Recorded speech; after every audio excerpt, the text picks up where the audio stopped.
मित्रांनो, LLB 3 year 2024 ऍडमिशनचा हा शेवटचा टप्पा म्हणजेच इन्स्टिट्यूट लेवल राऊंड आणि या इन्स्टिट्यूट लेवल राऊंडची फायनल मेरिट लिस्ट आज पब्लिश झालेली आहे।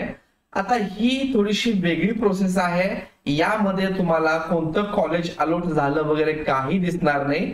तर ही लिस्ट चेक कशी करायची आणि ऍडमिशन साठी कोणत्या कॉलेजमध्ये जायचं, कुठल्या कॉलेजला कॉन्टॅक्ट करायचा आणि ऍडमिशन प्रोसेस कशा प्रकारे चालणार आहे आणि लास्ट डेट कुठल्या डेट पर्यंत ऍडमिशन घ्यायचंय याविषयीची सविस्तर माहिती या व्हिडिओमध्ये आपण पाहणार आहोत। मित्रांनो, व्हिडिओ सुरू करण्यापूर्वी तुम्ही जर चॅनलला नवीन असाल तर चॅनलला सबस्क्राईब करून घ्या। असेच नवीन माहितीपूर्ण अपडेट तुम्हाला मिळत राहतील। चला तर मित्रांनो, सुरू करूयात व्हिडिओ। मित्रांनो, ही लिस्ट चेक करण्यासाठी सर्वात अगोदर आपल्याला LLB 3 इयर कॅप पोर्टलच्या ऑफिशियल वेबसाईटला यायचं आहे। या वेबसाईटची लिंक मी तुम्हाला डिस्क्रिप्शन बॉक्स मध्ये दिलेली आहे। आता इथं आल्यानंतर वरती अनाउन्समेंट मध्ये तुम्हाला दिसत असेल इन्स्टिट्यूट वाइज मेरिट लिस्ट जी आहे ती पब्लिश झालेली आहे। तर इथं institute level round institute wise merit list has been published. आता ही कुठं पाहायची, जर तुम्ही लॉग इन मध्ये गेलात तर तुम्हाला हे पाहायला मिळणार नाही। तर त्यासाठी तुम्हाला काय करायचंय, इथं check institute level round merit list हे जे दिसतंय यावरती क्लिक केल्यानंतर तुमच्या समोर इथं merit list institute level round दिसेल। तर यावरती तुम्हाला क्लिक करायचंय। इथं क्लिक केल्यानंतर आता तुम्हाला काय करायचंय, तुम्ही ज्या ज्या कॉलेजमध्ये कॉलेज ऑप्शन दिले होते, कॉलेजचे चॉईस दिले होते, अशा सर्व कॉलेजची मेरिट लिस्ट तुम्हाला 1 बाय 1 चेक करायचे। यापूर्वीच्या राऊंड मध्ये तुम्हाला काही करायची गरज नव्हती, फक्त तुमचा सीट नंबर टाकून सर्च केल्यानंतर तुम्हाला कॉलेज अलॉट झाले आहे की नाही हे समजत होतं। इथं मात्र तुम्ही जर 10 कॉलेज ऑप्शन दिले असतील तर प्रत्येक कॉलेजच्या लिस्ट मध्ये तुमचा नंबर असणार आहे आणि तो मेरिट नंबर आपल्याला चेक करायचा आहे आणि त्यानंतर पुढची प्रोसेस करायची आहे। आता मी तुम्हाला एक एक्झाम्पल देतोय। तर मी सोलापूर युनिव्हर्सिटी या ठिकाणी सिलेक्ट करून घेतोय। तर यामध्ये दयानंद कॉलेजला एक ऑप्शन दिलेला होता, तर मी शो मेरिट लिस्ट करतोय। तर आता या ठिकाणी जर तुम्ही पाहिलात तर फर्स्ट मेरिट नंबर जो आहे तो 99.67 पर्सेंटाईलचा आहे। त्यानंतर सेकंड मेरिट नंबर 98.47 पर्सेंटाईलचा। तर असे या कॉलेजला ज्या ज्या विद्यार्थ्यांनी चॉईस दिलं होतं अशा सर्व विद्यार्थ्यांची लिस्ट तुम्हाला या ठिकाणी पाहायला मिळेल।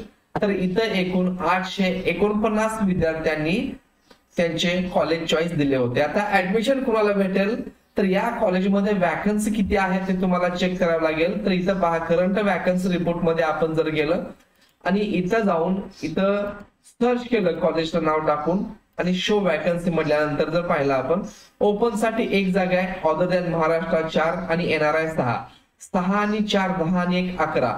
ओपन साठी 11 जागा आहेत, SC 2 आहेत, फिमेल 1 आहे, ST जनरल 2। तर या सर्व जागा म्हणजे थोडक्यात जवळपास 15 ते 20 जागा या कॉलेजला आहेत।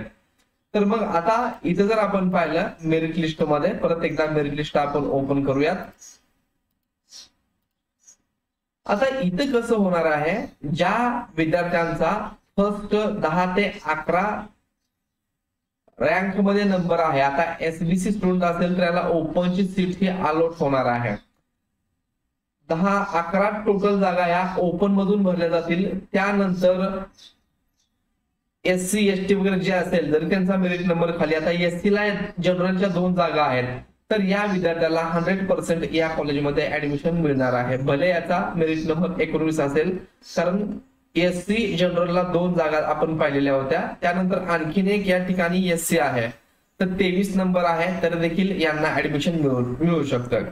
SC फिमेल असेल, त्याचा नंबर खाली असेल तरी देखील त्यांना ऍडमिशन हे भेटू शकतं। आणि इंटरेस्टिंग गोष्ट पाहिली तर मग आपण कुठल्या कॉलेजमध्ये ऍडमिशन साठी जायचंय, आता हे 1 ते 20 किंवा 1 ते 15 रँक असणारे विद्यार्थी या कॉलेजमध्ये ऍडमिशन साठी गेले तर त्यांना ऍडमिशन भेटण्याचे मॅक्झिमम चान्सेस आहेत।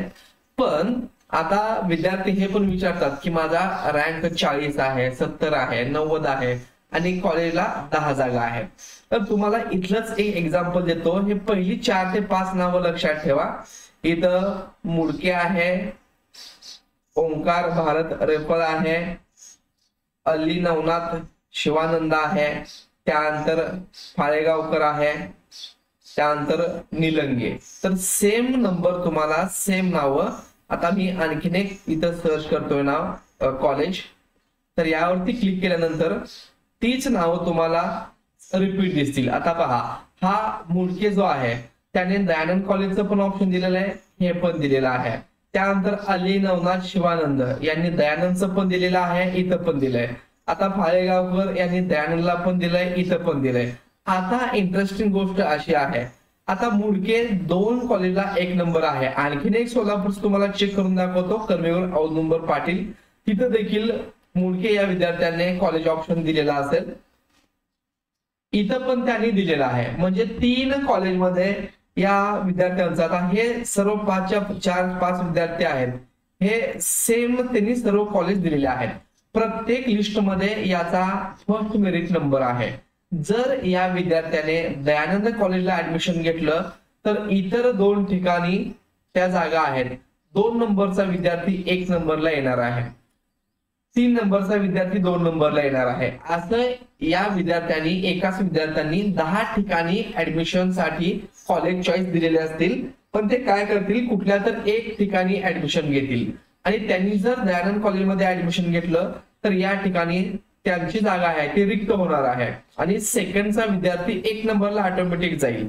म्हणजेच समजा 10 विद्यार्थी असतील असे ज्यांनी सेम कॉलेज दिलेलं आहे, तर प्रत्येकाने वेगवेगळ्या कॉलेजला ऍडमिशन घेतलं तर त्यानंतरच्या खालच्या विद्यार्थ्यांना वर ऍडमिशन साठी चान्स भेटत जातो. ज्यांचा नंबर 50च्या आसपास आहे, म्हणजे या मेरिट नंबर मध्ये 50-60 पर्यंत ज्यांचा नंबर आहे त्या विद्यार्थ्यांनी त्या कॉलेजला ऍडमिशन साठी संपर्क करायचा आहे. ज्यांना हायेस्ट मार्क आहेत हे विद्यार्थी कोणत्याही कॉलेजमध्ये जाऊ शकतात. आता 3 कॉलेजमध्ये यांचा फर्स्ट मेरिट नंबर आहे, तर हे ज्या कॉलेजमध्ये जातील तिथं त्यांना 100% ऍडमिशन हे भेटणार आहे. पण ज्यांचा नंबर, आता इथं एकूण 15 जागा आहेत, 25 नंबर असेल तर या विद्यार्थ्यांनी कॉलेजमध्ये जाऊन संपर्क करायचा आहे. आणि आज तुम्ही लगेच उद्या जर गेलात तर तुम्हाला ते ऍडमिशन भेटणार नाही. कारण अगोदर काय होईल, कॉलेज काय करेल, 1 नंबरचा जो विद्यार्थी आहे त्याला कॉल करेल, तुम्ही ऍडमिशन घेताय का. यांनी नाही म्हटलं तर 2 नंबरच्याला कॉल करेल, 3 नंबरच्याला कॉल करेल. आता पहिल्या 10 पैकी फक्त 4 जण ऍडमिशन घेणार आहेत. कॉलेजला 10 जागा आहेत आणि त्यापैकी पहिले 4 जण ऍडमिशन घेतो म्हणले, तर त्यानंतर ते परत 11, 12, 13, 14, 15, 16 म्हणजे 6 सीट शिल्लक आहेत. कारण पहिल्या त्यांच्याकडे टोटल 10 जागा शिल्लक आणि पहिल्या 10 नंबर पैकी जसा आता तो मुडके आपण पाहिला, तो इतर कुठल्या तरी कॉलेजमध्ये गेला तर तो यांना इथे सांगणार आहे की मी इथे ऍडमिशन घेणार नाही. मग ते काय करतील, 11व्या नंबरच्या विद्यार्थ्याला कॉल करतील, आणखीन असे बरेचसे सीट्स असतील. आणि जे विद्यार्थी म्हणले की आम्ही तुमच्या कॉलेजला ऍडमिशन घेणार नाही, तर ते पुढच्या विद्यार्थ्याला कॉल करतात. काही कॉलेजेस कॉल करत नाहीत. जे विद्यार्थी फर्स्ट सेकंड डे ला येतात आणि जे रँक मध्ये आहेत त्यांना ते ऍडमिशन देतात आणि लास्टच्या दिवशी मग जो येईल त्याला ऍडमिशन देतात, किंवा मग काही विद्यार्थ्यांना डोनेशनची डिमांड करतात आणि ऍडमिशन देतात. तर आपण फक्त आता इतकंच करायचं आहे की आपला 40-50 इतकी रँक ज्या कॉलेजला आहे, कदाचित जास्त रँक असले देखील विद्यार्थ्यांना कॉलेजमध्ये ऍडमिशन भेटू शकतं. पण भेटेल ही याची गॅरंटी नाही, ते डिपेंड आहे ते वरचे रँकर स्टुडंट्स आहेत. आता हा जो विद्यार्थी आहे हा कुठं ऍडमिशन घेतोय त्यानुसार डिपेंड आहे. पहिले 10 विद्यार्थी या कॉलेजला घेतलेच नाहीत तर दुसऱ्या 10 विद्यार्थ्यांना इथं ऍडमिशन साठी चान्स मिळणार आहे. असं एकानंतर एक ही हायरार्की चालत असते. तुम्ही ज्या कॉलेजमध्ये तुमचा हायेस्ट रँक आहे तिथं जाऊन तुम्ही कॉलेजला इन्क्वायरी करा आणि मला ऍडमिशन घ्यायचं आहे असं सांगा. आणि आणखीन एक गोष्ट, कॉलेजचा जो मेल आयडी आहे त्या मेलवरती एक मेल टाकून ठेवा. तुमचं सीट नंबर, तुमचं पर्सेंटाईल, तुमचं नाव, तुम्ही कॉलेजला दिलेलं चॉईस नंबर किती आहे, तुमचा कॉलेजमध्ये मेरिट नंबर किती आहे ते सर्व मेन्शन करा. आणि मी तुमच्या कॉलेजला ऍडमिशन घेण्यासाठी इंटरेस्टेड आहे, तर मला कॉलेजमध्ये वॅकन्सी असेल किंवा जर माझ्या अगोदरच्या विद्यार्थ्यांनी ऍडमिशन नाही घेतलं तर मला ऍडमिशन साठी कृपया प्रेफरन्स द्यावा, अशा अर्थाचा एक मेल तुम्हाला टाकायचा आहे.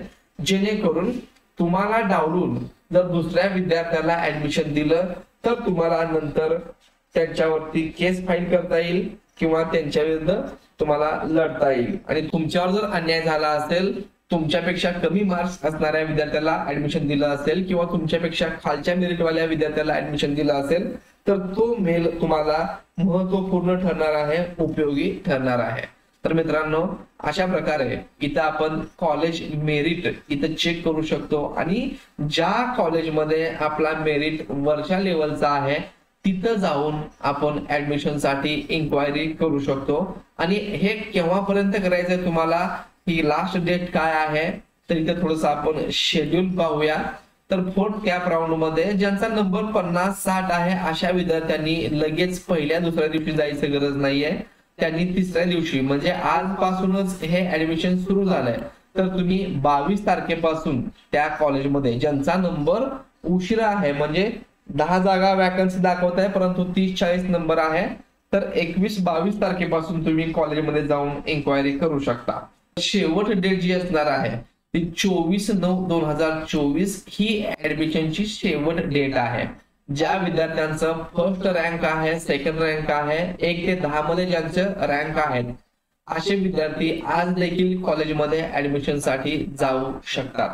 तर मित्रांनो, व्हिडिओ मधून तुम्हाला या कॅप राऊंड 4 ची प्रोसेस समजली असेल. व्हिडिओ तुम्हाला इम्पॉर्टंट वाटत असेल तर व्हिडिओला लाईक करा, सबस्क्राईब करा, तुमच्या मित्रांना शेअर करा. धन्यवाद.